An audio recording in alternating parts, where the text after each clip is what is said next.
Hello mga ka-SCAS! Patuloy nakapanapanabik nga ang bawat episode ng Incognito at ngayon nga ay nasa episode 24 na ito sa Netflix. At talaga namang makikita mo kung gaano kapursigido itong si Andres Malvar na makuha nga ang master list na sinabi ni Timur bago nga ito mapatay.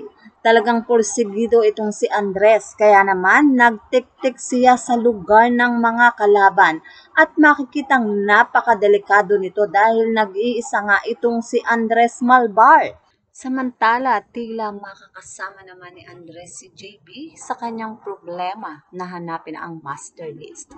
Kapanapanabik nga ang susunod na episode. Puro aksyon nga ang Incognito kaya inaabangan talaga gabi-gabi ang teleserye na ito.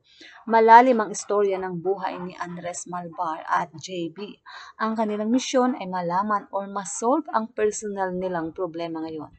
Failed sila sa pagliligtas sa buhay ni Timur.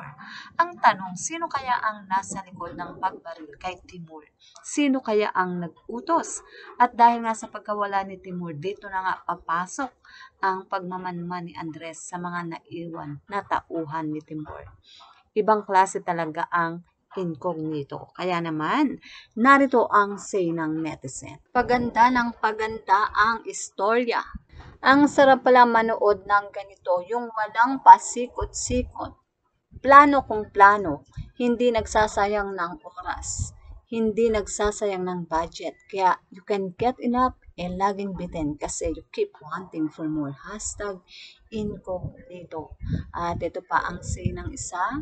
Gusto ko yung ang daming social issues ang napapakita rito. Ilan lang yan sa sinabi ng mga netizens at talaga namang inaabangan nila ang bawat episode na ng Incognito. Kayo, ano ang masasabi nyo?